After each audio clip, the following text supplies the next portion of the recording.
반갑습니다. 오늘도 비 소식이 있었는데 날씨가 또 화창한 것 같고 오락가락하네요. 놀러 가지 말라고. 오늘 이 주일에 하나님 앞에 나와 예배드리는 여러분에게 오늘 주님의 크신 은총이 함께하기를 축복합니다. 오늘 주제는 싸움입니다. 싸움. 주변에서 싸움을 많이 보죠. 우리 신앙인들에게는 일상이 싸움이라고 해도 틀리지 않을 것 같습니다. 어떤 칼럼니스트가 쓴 논설 내용이 있었는데요. 전쟁 같은 삶이라는 제목의 글이었어요.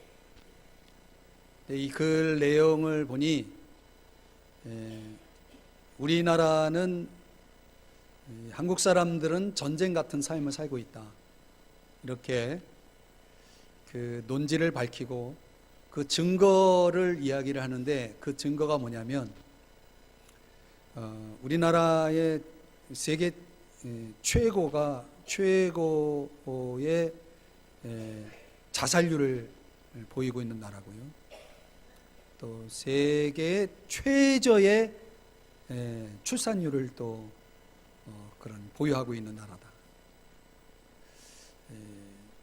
많이 죽고 있고 또 많이 낫지 않고 있고, 또 우리나라의 경제 구조 속에 지금 이슈가 되고 있는 갑을관계, 기업이나 사업 분야에서 이 갑을관계의 싸움이 또 엄청나죠. 우리나라의 경제 구조를 그 칼럼니스트는 먹이 사슬 구조다 이렇게 얘기를 하더라고요. 그래서 살아남기 위한 그 싸움이 너무나 치열하다는 것입니다. 싸우지 않으면 견뎌낼 수 없는 것입니다. 자, 싸우려면 뭐가 필요합니까? 무기가 필요하겠죠. 이 전 세계는 지금 무기 싸움을 하고 있죠.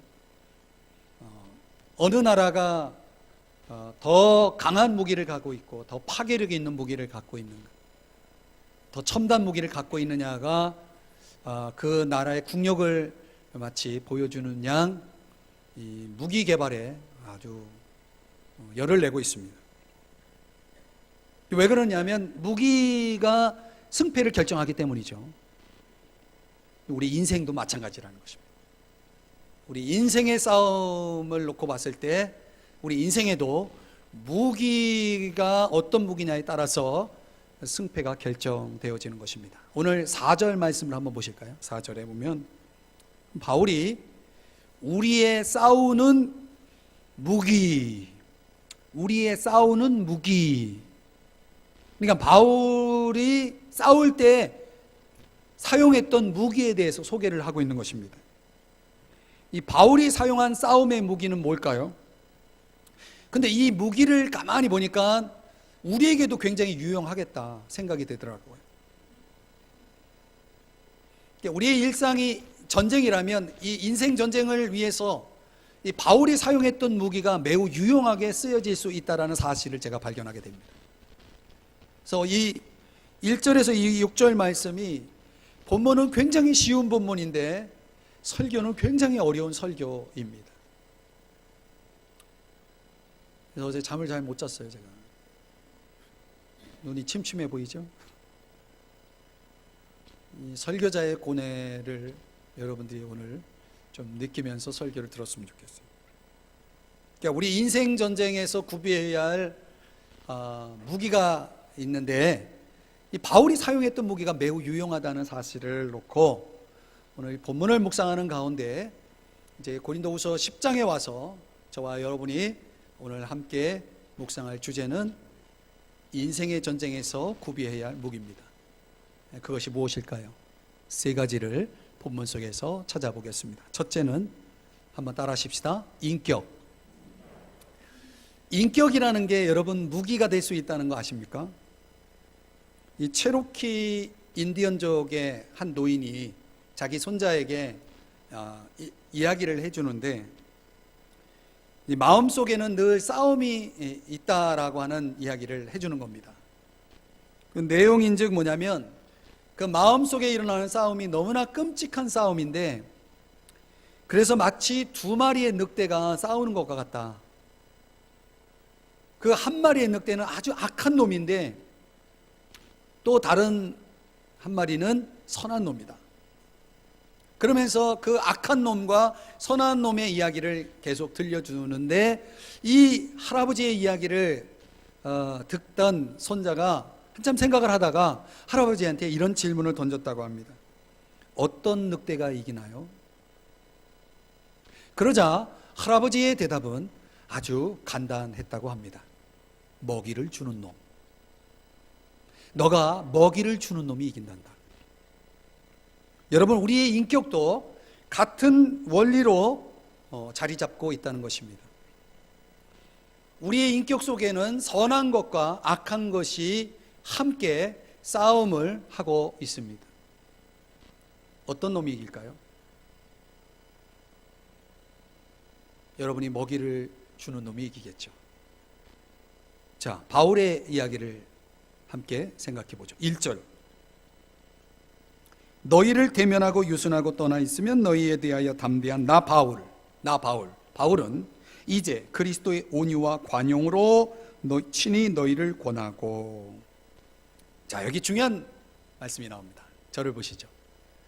이 바울이 소개하고 있는 첫 번째 무기는 뭐냐면 그리스도의 온유와 관용이라는 무기입니다. 인격적인 무기죠. 이 사람의 내면 속에 존재할 수 있는 인격적이고 성품적인 무기를 가리키는데, 그 탄환이 뭐냐면 온유라는 것과 관용이라는 것이다. 좀 더 설명이 필요한데요. 바울이 세운 교회는 고린도 교회, 그죠? 이 고린도 교회는 바울이 세운 교회입니다. 이 자기가 세운 교회 안에 몇몇 성도들이 바울의 사도권과 바울의 외모, 그리고 바울이 평소 발휘했던 그의 능력의 내용을 가지고 비방하고 폄하하는 사람들이 있었다는 것입니다. 그 구체적인 비방의 내용이 뭐냐면 1절에 나와 있는 내용이에요. 대면하면 유순하고 떠나 있으면 담대한 바울. 이게 바울이 스스로를 자기를 가리켜서 하는 얘기가 아니고 그 바울을 비방하는 어떤 사람들의 이야기예요. 그러니까 일종의 같이 있을 때는 유순한 척 하다가 따로 있으면 굉장히 좀 비겁하게 담대하더라. 그러니까 일종의 그 바울의 이중성을 지금 비방하고 있는 것이죠. 그런 이중성을 가지고 있는 사람들에 대한 비방이 있죠. 자, 이게 사실일까요? 아닐까요? 성경의 논의는 거기에 초점이 맞춰져 있지 않습니다. 중요한 것은 바울이 적어도 이런 비방, 자기에 대한 그런 폄하의 이야기를 들었을 때 바울 입장에서 생각해 보면 바울은 굉장히 상처를 입었을 것입니다.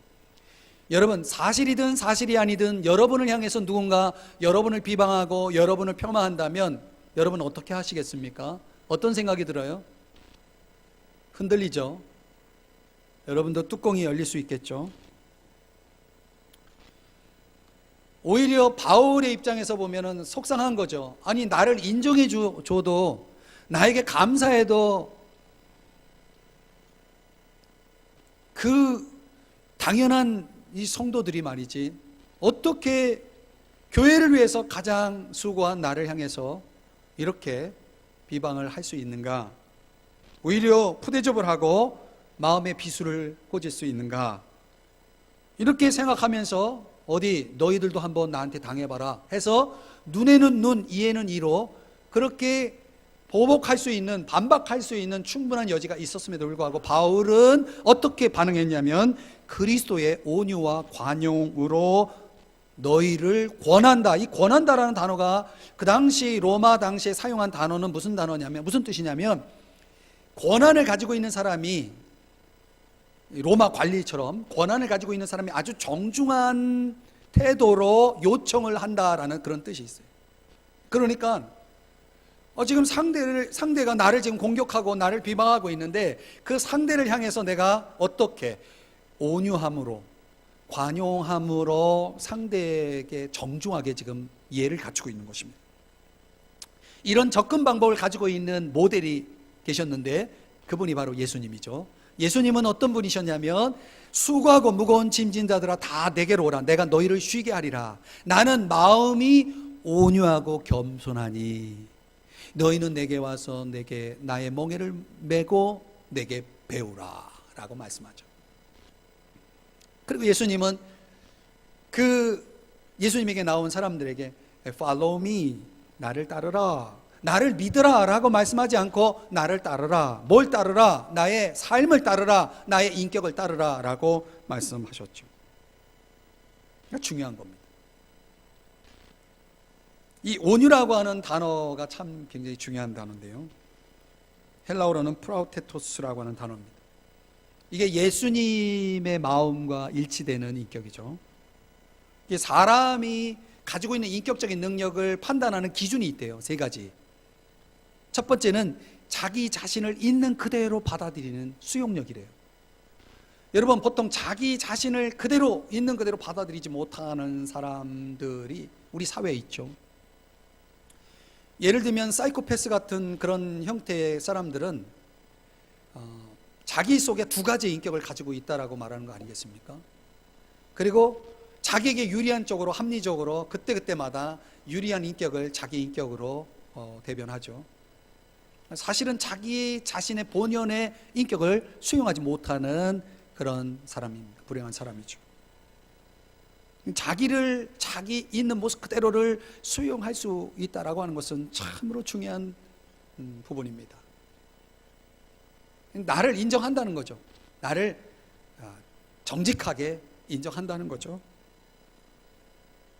누가 여러분에게 뭐라고 얘기할 때 난 그런 사람 아니라고 부정을 한다고 했을 때, 그게 사실에 입각한 거라면 사실은 수용을 못하는 거죠. 그러니까 수용력이 없는 것입니다. 또 다른 사람을 얼마나 수용할 수 있느냐, 이게 2번째 기준이 돼요. 다른 사람과 얼마나 내가 함께 할 수 있느냐, 그 사람의 인격적인 능력을 보여주는 것입니다. 그러니까 함께 하는데 어려움을 겪는 사람들에게 있어서는 어떻든 능력의 문제가 있는 거죠. 3번째는 이게 결정적인 건데, 다른 사람이 나를 어떻게 대하는가에 대한 수용력입니다. 예를 들면은 다른 사람이 나를 무시해. 그때 내가 어떤 반응으로 수용하느냐, 수용력에 의해서 내가 어떻게 반응하느냐에 따라서 그 사람의 인격이 결정나는 거예요. 내가 없는 걸 건드리면 보통 사람들은 흥분하고 수용하지 못하죠. 내가 있으면, 내가 있는 걸 가지고 누가 뭐라면 뭐 그냥 웃고 넘어갈 수 있는 건데, 내가 없는 걸 누가 건드려, 그러면 인정할 수 없기 때문에 화가 나고, 화가 났기 때문에 또 큰일을 벌이죠. 이런 걸 가르쳐서 열등의식이라고 하는 것입니다. 이제 보통 사람들은 자기 속에 없는 것들이 있기를 바라는 그 마음이 너무 간절해서, 없는 것에 대해서 누가 뭐라 그러면 그것을 가지고 이제 흥분을 하게 되는 것입니다. 이게 다 비교의식에서 오는 거죠. 우리 사회가 정신적으로 보면은 이런 것들은 건강하지 못한 모습들입니다. 그러니까 나를 인정할 때, 나의 모습들을 그대로 수용하고 인정할 때는 이런 것들에 대해서 사실은 자유해질 수가 있는 것입니다. 그러니까 사람의 인격을 알아보는 방법이 2가지가 있다고 하는데, 칭찬을 해보는 것과 비방을 하는 방법으로 알아볼 수 있다고 합니다. 칭찬을 할 때 교만해지면 그 사람의 인격은 그 수준인 거예요. 인격이 아닌 거죠. 비방할 때 마음이 흐트러지는 사람 역시 똑같다는 거죠. 인격이 안 돼 있는 거예요. 수준이 낮은 것입니다. 그러니까 이런 사람들은 칭찬을 해줘야 되고, 또 비방하면은 막 어떻게 할지 모르고 이런 것들은 타인 주도적인 인격이죠. 다른 사람에 의해서 내가 살고 죽는 거예요. 자기가 없는 거죠. 여러분, 내가 사는데 내가 사는 게 아니죠. 저 사람이 대신 살아주는 거죠. 저 사람 때문에 산다. 여러분, 결국 자기를 제대로 지켜나갈 수 없는 사람, 타인 주도적인 인격 속에서 살아가는 사람들이 우리 사회 속에는 존재하게 되어지는 것이죠. 이게 불행한 것입니다. 그런데 오늘 성경에 바울이 사용한 무기, 온유라는 무기를 한번 생각해 보면, 온유는 뭡니까? 자기 조절 능력이 있는 것입니다. 이거는요, 힘이 있지만 힘을 아무렇게나 쓰지 않는 것입니다. 마치 야생마처럼 잘 길들여진 야생마, 이런 의미가 있거든요, 이 단어는. 그러니까 힘이 있는데 힘을 아무렇게나 사용하지 않고 주인의 뜻에 꼭 필요할 때만 쓰는 그런 능력을 가지고 있는 것입니다. 이런 능력을 가지면 자기 주도적인 인격을 소유해서 살아갈 수가 있는 거죠. 자기 삶을 충분히 살아갈 수가 있는 것입니다.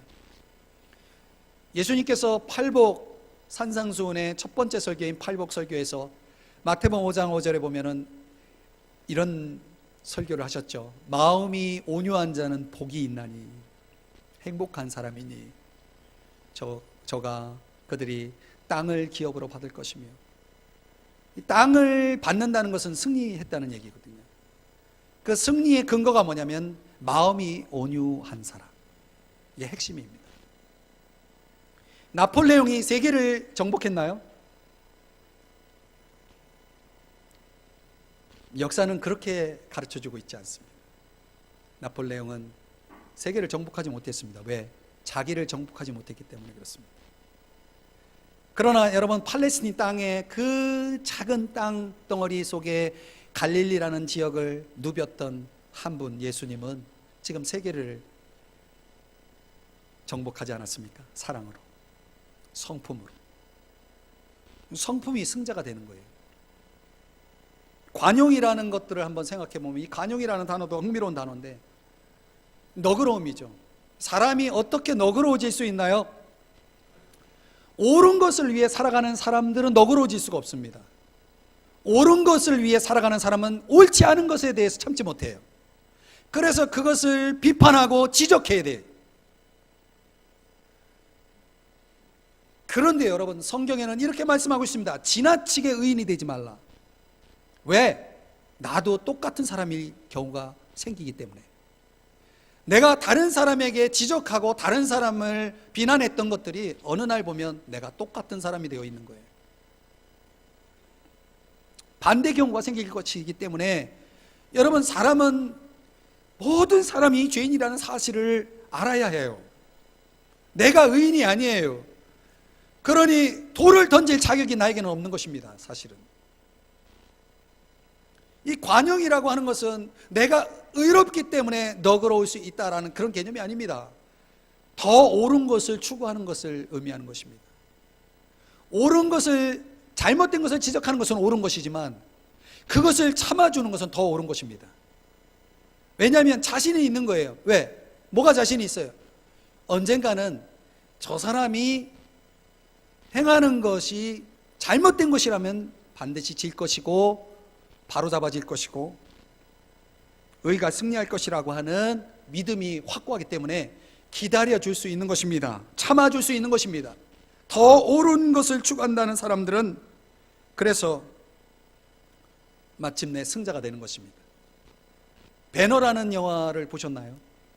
최근에 나온 배너는 예수 없는 배너니까 그거 뒤로 하고, 과거에 만들어진 그 배너 영화에 보면 주인공 배너에 대해서 쫙 초점이 맞춰져서 스토리가 전개되죠. 그런데 그 배너가 이 복수의 칼을 가슴에 품고 있었는데 십자가에서 예수님께서 이렇게 기도하시는 것을 듣게 됩니다. 저들을 용서하여 주옵소서. 자기들이 하는 것을 알지 못합니다. 대단한 기도죠. 자기에게 그 대못을 받고 있는 사람들을 향해서 욕을 하고 침을 뱉고 뺨을 때리는 사람을 향해서 용서를 하고 있는 이 예수님. 이 배너가 그때 이 가슴 속에 품고 있었던 칼이 빠져나갑니다. 이 배너가 그렇게 말을 하잖아요. 내 손에서 칼이 떠나는 것을 내가 느꼈다. 결국 그 배너의 영화 속에 보여준 것은 배너의 승리 아니겠습니까? 기다리고 인내하면서 결국은 승리하죠. 칼을 쓸 수 있다는 게 강한 것이 아닙니다.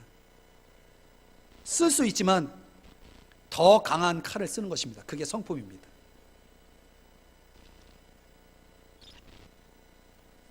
이절에 보면 바울은 뭐 입이 없습니까? 눈이 없습니까? 바울도 하려면 할 수 있어요. 그런데 바울이 뭐라고 얘기하는지 보세요. 2절 끝부분에 보면 나로 하여금 이 담대한 태도로 대하지 않게 하기를 구하노라. 이 말은 무슨 얘기냐면 바울이 너 나한테 욕하고 비난했던 사람들 어디 한번 나와봐 해가지고 주먹질을 할 수도 있고 그들을 향해서 더 바울이 얼마나 지식이 많은 사람인지 몰라요. 여러분, 바울이 능력 있는 사람이에요. 얼마든지 싸울 수 있어요. 얼마든지 이길 수 있어요. 그렇게 담대하게 그 잘못한 사람들을 혼내주고 하는데 나는 시간을 낭비하지 않겠다는 겁니다. 그럴 필요가 없다는 거예요. 오히려 사람들을 격려하고 교회를 세우는 데 시간을 갖기를 바란다는 얘기예요. 이게 아버지의 마음이죠. 이게 능력 있는 사람의 여유예요. 인생 전쟁을 위해서 구비해야 할 무기가 뭐냐? 주님의 온유와 관용의 인격을 닮아서 성숙해지는 것입니다. 이 관계 속에서 시간과 공간을 충분히 확보하고 있는 포용력이라고 하죠. 영어로는 캐퍼시티라고 하는 수용력, 이 마음의 그릇이 충분한 여유를 가진 사람들 곁에 가면 편해요. 근데 언제 폭발할지 모르는 사람 곁에 가면 불안해요. 승자의 법칙은 결국은 마음의 공간이 얼마나 넓어 있느냐라는 문제가 되겠죠. 우리 사회는요, 왜 불행한가? 자기를 지키지 못해서 불행한 거예요. 그 사람들이 지식이 없습니까? 여러분, 지식 없는 사람들이 무너지는 게 아니에요. 보면은 죄 짓고 불행해지는 사람들 보세요. 머리가 얼마나 좋은 사람들인가. 자기를 지키지 못해서 넘어진 사람이 한둘이 아닙니다. 여러분, 잘 들어보세요. 제가 이 본문은 너무 쉬운 본문이라서 설교를 준비하는 것은 되게 쉬운데 설교를 하기가 굉장히 어려운 본문이라서 어제 잠을 별로 못 잤어요. 왜냐하면 전하는 거는 쉬워요. 근데 이렇게 살기가 힘들어요. 그래서 힘들어요. 인격이라고 하는 것이요, 여러분, 버튼 하나 누르면 하루아침에 뚝 떨어지는 게 인격이 아닙니다. 인격은 시간이 많이 필요합니다. 그 제대로 된 인격 하나 딱 만들어 놓고 가기가 우리 인생의 길이를 놓고 봤을 때 그렇게 쉬운 일이 결코 아니라는 것 우리는 너무나 잘 압니다. 근데 우리가 하나님을 믿는 순간 하나님이 우리 인격을 가만두지 않아요. 제가 목회하면서 깨달은 거예요. 여러분, 하나님을 제대로 만난 사람은 하나님이 그 사람 가만히 두지 않습니다. 하나님의 소원이 있어요. 하나님의 목적이 있어요. 그게 뭐냐면 하나님을 닮는 거예요, 그 사람이. 그래서 하나님을 닮게 하기 위해서 하나님이 교사를 주시는데 그 교사가 뭐냐면 내가 감당하기 힘든 사람이에요. 제가 목회하면서 보면은, 그럼 또 오해하지 마세요. 제가 이런 얘기하면 가는 곳마다 나를 힘들게 하는 사람이 꼭 있어요.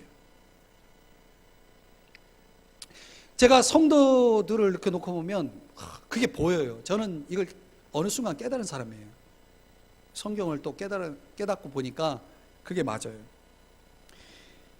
여러분 주변에 여러분이 정말 마음에 드는 사람만 있습니까? 그런 사람 불행한 사람이에요. 그 사람의 인격이 다듬어질 기회가 없어요. 내 인격이 언제 다듬어지냐면 내가 감당하기 어려운 사람이 내 주변에 있어야 되는 거예요. 그 사람이 집에 있을 수도 있고, 그 사람이 교회에 있을 수도 있고, 그 사람이 직장에 있을 수도 있는 거예요. 근데 자기는 몰라. 나를 힘들게 하는 사람은 몰라요. 하나님 앞에 쓰임받고 있다는 거예요. 희한하죠. 근데 나는 아는 거예요. 왜 알아요? 하나님이 지금 나를 만지고 있구나. 저 사람 때문에 지금 내 인격이 다듬어지고 있구나. 아는 거예요. 인격이 성숙해집니다. 그러면 마침내 그 사람 때문에 나는 인생의 승자가 되는 거예요. 사실 내적으로는 감사해야 될 사람이에요.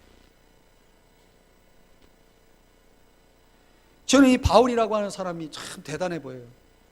어떻게 자기를 공격하는 사람을 향해서 내가 그리스도의 온유와 관용으로 너희를 권한다, 너희를 대한다. 참, 이건 참 놀라운 고백입니다. 그러나 이렇게 돼야 승자가 된다는 걸 여러분이 아셔야 됩니다. 인생 전쟁에서 예수 닮은 인격을 가지셔서 승자가 되시기를 축복합니다. 두 번째는요, 바울이 사용한 무기는 뭐냐면 하나님의 능력이에요. 이게 또 중요한데요, 3절을 보면 우리가 육신으로 행하나. 여러분 성경을 아무리 읽어도 이게 도대체 무슨 말이냐 여러분이 읽어도 잘 모를 거예요. 이거 의미가 이게 이런 거예요. 자, 저를 보세요. 인간 존재가 가지고 있는, 인간이 가지고 있는 일반적인 상황이 있어요.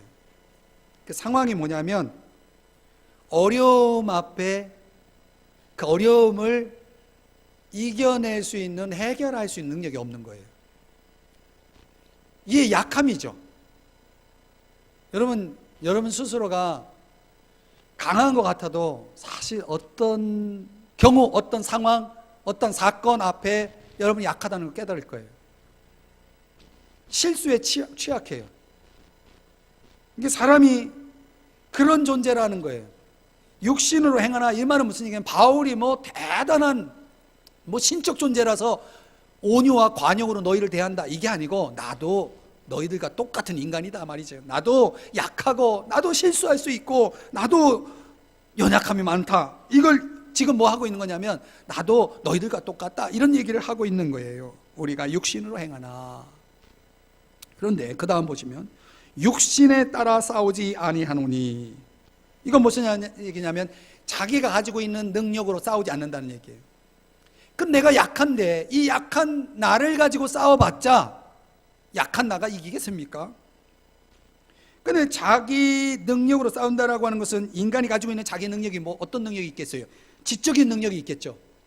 여러분, 사람이 지식을 가지고 있으면 나는 내가 뭐든지 할 수 있겠다, 나는 이긴다라고 생각하는 사람들이 있죠. 그럼 보세요. 지식이 있는 사람들 다 이기나? 그 멀쩡한 지식 가지고 인생 패망하는 사람들이 얼마나 많습니까? 지식 가지고 싸워가지고 인생의 승자가 되는 게 아니에요. 여러분 돈이 유용할 수는 있죠. 필요할 수는 있죠. 그러나 돈 가지고 인생의 승자가 되는 법은 없습니다. 돈 있는 사람 보세요. 돈 때문에 싸우는 사람 얼마나 많은지 몰라. 돈 때문에 집안 망하는 사람도 많습니다. 여러분, 돈은 진정한 승리의 무기가 아닌 것입니다. 권력도 그때뿐입니다. 여러분 보세요. 자신이 가지고 있는 인생 경험이 스펙이 돼가지고 이거 가지고, 이 무기 가지고 싸워보겠다고 하는 사람도 보세요. 자기 경험도 여러분 항상 통하는 게 아닙니다. 결국은 이 모든 것들은 육신을 따라 싸우는 싸움은 다 패배로 끝난다는 것을 바울이 알았던 거예요. 그래서 나는 그런 무기로는 싸우지 않겠다.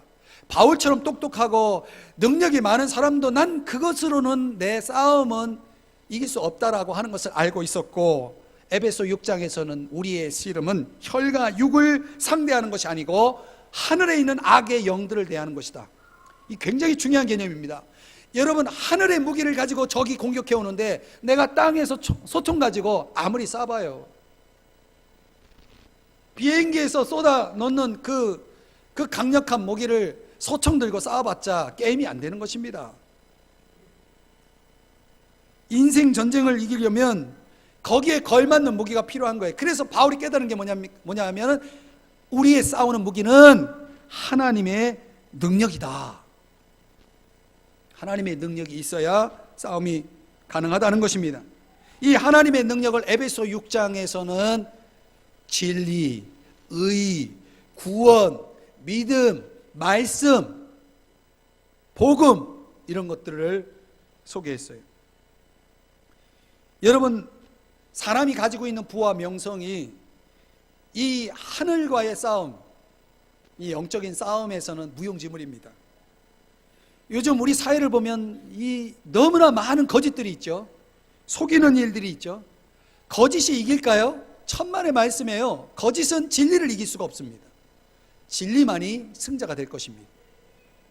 여러분, 신앙적으로 냉소적인 사람이 있어요. 요즘 사회에 무슨 종교가 뭐가 필요하냐고, 하나님을 믿어서 무슨 소용이 있냐고. 이렇게 신앙적으로 냉소적인 이런 사람들, 여러분 강해 보이죠? 천만의 말씀이에요. 믿으려면 내 주먹을 믿으라고 하면서 그렇게 당당했던 사람들이 어느 날 두 손 들고 하나님 앞에 나오는 거 보세요. 자기 힘 믿고 사는 사람들 결국은 승자가 될 수 없는 것입니다. 왜? 그게 제한된 힘이기 때문에 그래요. 결국은 믿음이 승리하는 것입니다. 믿는 자와 믿지 않는 사람이 싸우면 누가 이길까요? 믿는 자가 이기게 돼 있는 거예요. 그렇게 돼 있어요, 판이. 도덕을 경멸하면서 그것이 마치 자유인 양 행세하는 사람들 있죠. 이 부도덕하게, 당당하게 부도덕하게 살아가는 사람들 보세요. 그들이 승자가 될까요? 천만의 말씀이에요. 의가 승리하게 돼 있는 것입니다. 결국은 이 세상 무기 속에서는 승리가 올 수가 없는 것입니다. 그러니까 하나님의 능력에 의해서 주어진 것들이 오늘 4절 5절에서는 무너뜨린다는 단어가 3번 반복이 됩니다. 모든 이론, 견고한 진, 하나님을 아는 것을 대적하여 높아진 것, 이런 것들은 다 뭐냐면 우리를 하나님으로부터 멀어지게 하는 것, 복음으로부터 진리로부터 멀어지게 하는 그런 모든 세력들을 얘기하는데, 그 세력들이 하나님의 능력 앞에는 꼼짝 못하고 다 무너진다는 것입니다. 여러분, 우리로 하여금 하나님의 진리를 알지 못하게 하고 하나님을 예배하지 못하게 만드는 세력들이 있습니다. 그 이론, 사상, 문화, 체계가 있습니다. 악의 체계가. 그런 것들이 이 세상에는 세 가지 형태의 얼굴을 가면을 쓰고 나타납니다. 첫째는 문화입니다. 이 문화는 물질을 추구하는 문화가 있고, 성적인 것을 추구하는 문화가 있고, 그리고 또 하나는 권력적인 것, 힘을 추구하는 우상들이 있습니다. 이게 사람들이 이 우상의 매력에 폭 빠져가지고 하나님을 떠납니다. 얼마나 많은 사람들이 하나님을 떠나는지 모릅니다. 하나님 앞에 나오지 않습니다. 물질의 노예가 되고, 성적인 것의 노예가 되고, 권력의 노예가 된 사람들은 하나님에게 나올 수가 없는 것입니다. 또 두 번째 가면이 뭐냐면 종교다원주의입니다. 세상엔 수많은 종교들이 있습니다. 그리고 그렇게 말합니다. 모든 종교에는 구원이 있다. 기독교는 모든 종교 중에 하나일 뿐이다 라고 말합니다. 여러분, 성경은 모든 종교를 인정합니다. 그러나 모든 종교에 구원이 있다는 것을 인정하지 않습니다. 예수 외에는 하나님 아버지께로 갈 수가 없습니다. 예수의 이름을 믿어야만이 구원을 받는 것입니다. 그런데 세상은 모든 종교에 구원이 있기 때문에 기독교는 기독교대로, 우리는 우리대로 가겠다라고 주장을 하죠. 이 종교다원주의가 또 우리 사회 속에 깊이 들어와 있습니다. 혼돈 속에 빠져 있는 것입니다. 종교의 필요를 못 느끼거나 어떤 종교에 완전히 몰입해 있는 사람들이 많습니다. 그래서 세 번째 가면이 뭐냐면 베타주의입니다. 이 베타주의는 어디에 가면이 있냐면 모슬렘 지역들, 이 무슬림, 이슬람 국가들, IS 이런 사람들, 공산주의 이런 데는 기독교를 배타합니다. 그리고 기독교와 가까이 하면 위협을 합니다. 죽이려고 합니다.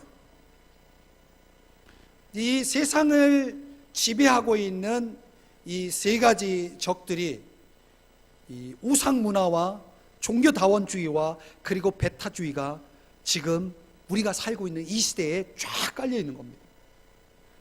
이런 하늘의 적들을 대항하기 위해서는 소총 가지고는 절대로 이길 수가 없습니다. 그래서 하나님의 능력이 반드시 우리에게 주어져야 합니다. 구원이 확실해져야 되고, 의가 주어져야 되고, 진리와 복음이, 믿음과 말씀이 확고히 주어져야 하는 것입니다. 이 조지 팍스라고 하는 유명한 목사님이 계십니다. 이 목사님이 이런 말을 했습니다. 아무리 절망적인 상황 속에서도 주님의 능력이 모든 것을 다스림을 알라. 주님의 능력이 모든 걸 다스린다라고 선언했습니다. 그러니까 여러분들이 아무리 온갖 풍랑과 폭풍 속에서 있을지라도 주님의 능력이 모든 걸 다스리기 때문에 주님의 안에 거하기만 한다면 여러분 반드시 이길 것이다라고 선언했습니다. 강력한 설교죠. 그래서 밝은 새벽별이 반드시 어두운 밤을 몰아낼 것이다라고 비유로 이야기를 했습니다. 그런데 어느 날 이 조지 팍스가 설교를 하는데 강단에 술 취한 병사가 뒤에 와가지고 그 조지 팍스의 목을 잡고 칼을 들이대면서 당장 설교를 중단하지 않으면 죽일 것이라고 얘기했습니다. 설교를 그만둬야죠. 누가 지금 내 목을 쳐서 지금 죽이려고 하면 저는 설교를 그만두고 내려갈 겁니다. 근데 조지 팍스가 그 사람을 향해서 이렇게 말했습니다. 찔러보라. 너가 가지고 있는 칼은 나에게는 지푸라기와 같다고. 이 말이 떨어지자 하나님의 능력이 그 술 취한 병사에게 임합니다. 근데 주춤주춤 뒤로 물러서다가 땅에 고꾸라집니다. 그러니까 하나님의 능력이 그 사람을 변화시켜서 예수를 믿게 했습니다. 실화입니다. 유명한. 참 놀라운 일이죠. 하나님의 능력은, 하나님의 진리는 이기게 되어 있는 것입니다. 그럼 오늘 우리가 이 시대에 살면서 하나님의 능력 없이 내 힘으로 산다? 뻔한 것이죠. 바울은 하나님의 능력을 구했습니다. 내 힘으로 충분하다고 생각하는 사람은 하나님께 구할 필요가 없죠.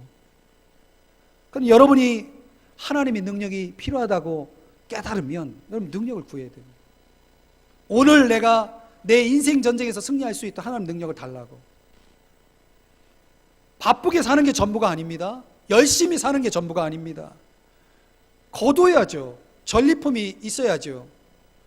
인생의 전쟁에서 거둘 것이 없는 그 무모한, 참 무능한 삶을 계속 살기를 원하십니까? 하나님의 능력을 구하셔야 합니다. 마지막 세 번째는 복종의 무기입니다. 복종의 무기. 5절 6절을 보면 복종이라는 단어가 3번 나옵니다. 여러분 성경에서 계속 반복되는 단어나 문장, 어떤 구절은 굉장히 중요하다는 것을 의미합니다. 이 5절 6절에서의 키워드는 복종입니다. 근데 무슨 복종인가 했더니 모든 생각을 사로잡아 그리스도에게 복종하게 하니. 이게 공동 번역에 보면은 이 생각이라는 단어가 계략, 꽤 이런 단어로 이제 번역이 됐는데요. 그러니까 모든 생각이 복종이 돼야 된다. 누구에게? 그리스도에게. 굉장히 중요한 얘기죠. 자, 저를 보시죠. 여러분, 인간이 자유가 있는 것 같지만 사실은 인간은 자유하지 않습니다. 모든 사람은 종입니다. 종이 돼 누구의 종이냐가 중요한 거죠. 어떤 사람은 의의 종이고 어떤 사람은 죄의 종입니다. 내가 선택한 주인이 있는 것입니다. 어떤 사람은 이래요. 내가 이러면 안 되지, 이러면 안 되지, 이러면 안 되지 하면서 해요. 이게 뭐예요? 종이에요. 죄의 종인 거죠. 그런데 여러분, 우리가 하루 살아가면서 생각을 몇 번이나 할까요? 여러분, 만보기 갖고 다니면서 내가 몇 걸음 걸었는지 체크는 할 수 있지만 내가 하루에 몇 번 생각하는지 그 생각을 세본 적이 있습니까? 셀 수가 없어요. 생각이 얼마나 많은지. 그런데 그 수많은 생각 중에 어떤 거는 나를 죄로 끌고 가고 망하게 하고, 어떤 생각은 나를 선하게 의롭게 끌고 가는 생각이 있습니다. 그런데 내 마음의 생각들을 의에 들이면 나는 의의 종이 되는 거고, 죄에 들이면 죄의 종이 되는 것입니다. 이러면 안 되지 하면서 따라가는 것은 그건 곧 복종입니다. 내가 무엇에 복종하느냐가 중요한 것입니다. 여기 사로잡아라는 단어가 참 재밌는 단어인데요, 이게 전쟁 포로라는 의미예요. 전쟁 포로는, 이 포로는 강제성을 띄어서 복종시킵니다. 그러니까 우리의 모든 생각들은, 그 좋은 생각이든 나쁜 생각이든 하여튼 모든 생각들은 다 그리스도에게 복종이 되어야 되는 것입니다. 그리스도에게 복종이 되어야 되는 것입니다. 새가 머리 위로 날아다니는 것은 여러분이 막을 수가 없습니다. 그러나 새가 여러분의 머리에 둥지를 트는 것은 여러분이 막을 수가 있는 것입니다. 생각은 막을 수가 없어요. 그러나 그 생각을 누구에게 복종시킬 것인가는, 죄에 복종시키든지 그리스도에게 복종시키든지는 여러분이 선택할 수 있는 것입니다. 그것이 우리 그리스도인들에게 주어진 능력인 것입니다. 그래서 여러분 생각을 분별해야 됩니다. 그리고 그 생각을 그리스도에게 복종시키는 훈련을 시켜야 됩니다. 그 복종이 온전해져야 되는 것입니다. 6절에서 그렇게 말씀하고 있죠. 너희의 복종이 온전하게 될 때에. 이 복종이 온전해지려면 따라하십시다. 믿음이 필요하다. 여러분, 스펄전이라고 하는 유명한 설교가가 그렇게 얘기했습니다. 하나님 앞에 순종한다는 것은 하나님을 신뢰하고 믿는다는 것이다. 반대로 하나님을 믿는다는 것은 하나님께 순종한다는 것이다. 여러분, 믿음과 순종은 하나의 묶음인 것입니다. 그런데 여러분, 복종이 왜 힘든가? 순종이 왜 힘든가? 믿음이 문제인 것입니다. 믿음이 없기 때문에 순종이 안 되는 것입니다. 순종을 해야, 복종을 해야 내가 인생 전쟁에서 승리할 수 있는데, 그게 다 어디서 오는 거냐면 믿음에서 오는 것입니다. 믿음은 또 어디서 오는 겁니까? 믿음은 들음에서 나오고, 들음은 그리스도의 말씀으로 말미암는다. 여러분, 하나님의 말씀 없이 믿음이 절로 생깁니까? 여러분, 매일매일 성경이 있습니까? 시간 내서 교회 나와서 말씀 배우고 있습니까? 무슨 믿음이 생깁니까? 어디서? 기도하지 않는데 무슨 믿음이 생깁니까? 주변에 믿지 않는 사람들이 수두룩한데 어떻게 믿음이 생깁니까? 믿음의 교제가 있어야죠. 믿는 사람들과의 교제가 있어야죠. 사랑하는 여러분, 믿음이 생길 구석이 있어야 믿음이 생기죠. 믿음이 없으니 복종을 못하는 것입니다. 복종을 못하니까 인생 전쟁에서 결국 승리할 수가 없는 것입니다. 너희는 하나님께 복종할지어다. 마귀를 대적하라, 그리하면 너희를 피하리라. 여러분, 우리가 누구에게 순종할지는 내가 결정하는 것입니다. 매 순간 하나님을 가까이 하고 하나님 앞에 순종하려고 해야 됩니다. 여러분의 몸은 가만히 놔두면 죄짓게 돼 있습니다. 이게 성경의 말씀이에요. 이야기를 하나 하고 말씀을 정리해 볼게요. 유명한 성 어거스틴이라는 분이 있습니다. 성이라고 하는 것은 세인트라는 뜻이에요. 성자입니다. 그분이 쓴 유명한 고전 참회록이라는 책을 여러분 꼭 읽어보시길 바랍니다. 그런데 이 책에 보면은 이 어거스틴이 성이 붙기 전에, 세인트가 붙기 전에 이 어거스틴은 어떤 사람이었냐면 마치 자기의 마음이 나누어진 집이다. 집이 하나인데 둘이 있는 거예요. 그 집이 하나지만 둘인 거예요. 이게 자기 마음 속에 마음이 늘 갈라져 있는 거예요. 괴로운 거예요. 근데 저 진리라고 하는 높은 정상을 향해서 높이 가야 되는데, 진리가 인도하는 이 정상까지 높이 가야 되는데 자꾸 거기에 도달을 못하는 거예요. 이게 뭐냐? 이 어거스틴이 깨달은 게 습관이에요. 습관이 나를 진리의 정상까지 가지 못하게 막고 있다는 걸 깨닫습니다. 여러분, 사람 습관이 무섭습니다.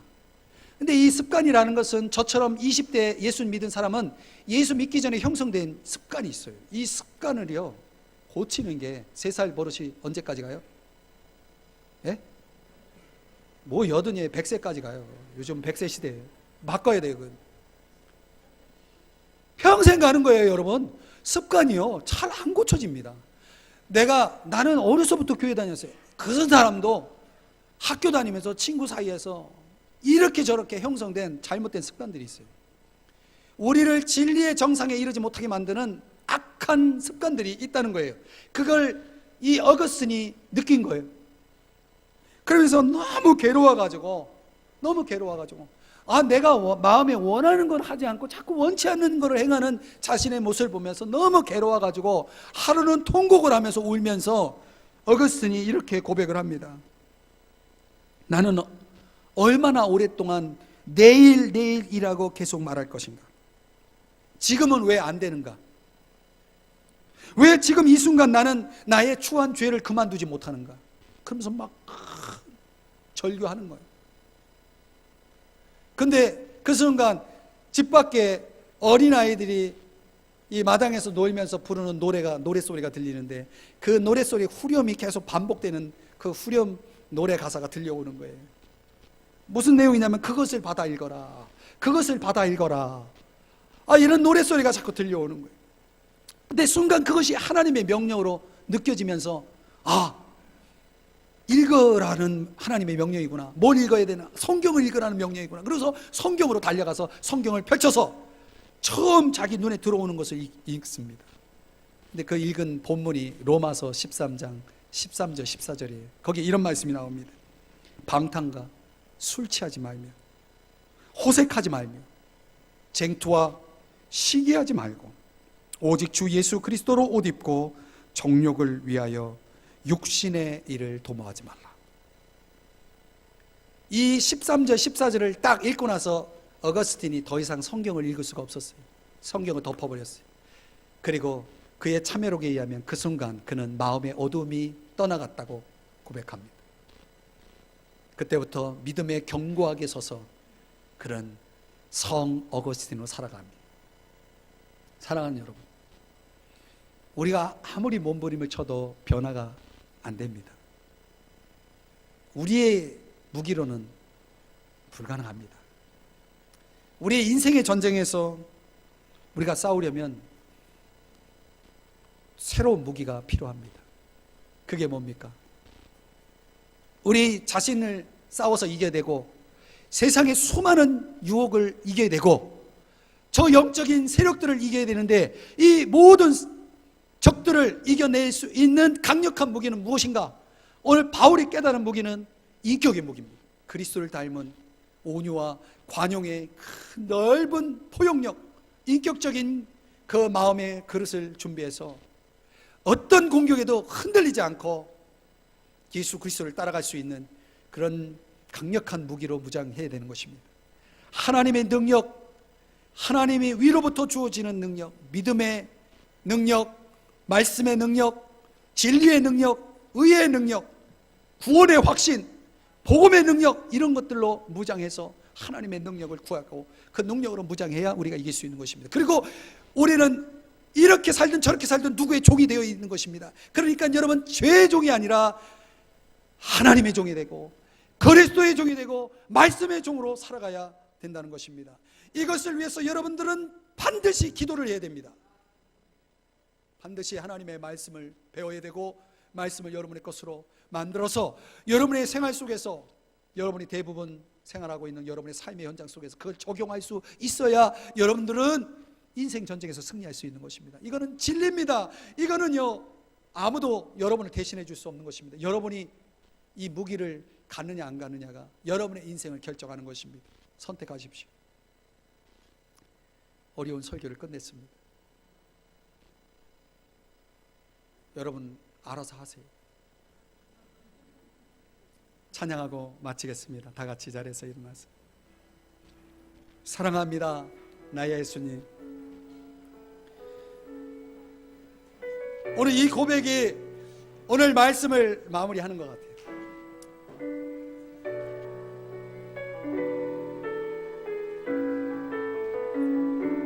사랑합니다, 나의 예수님. 사랑합니다, 아주 많이요. 사랑합니다, 나의 예수님. 사랑합니다, 그것뿐이에요. 다시 한번 사랑합니다, 사랑합니다, 나의 예수님. 사랑합니다, 사랑합니다. 아주 많이요. 사랑합니다. 나의 예수님 사랑합니다. 그것뿐이에요. 주님 말씀하십니다. 사랑한다 하더라. 내가 너를 잘 아노라. 사랑한다 내 딸아. 내게 축복 더하노라. 기도할게요.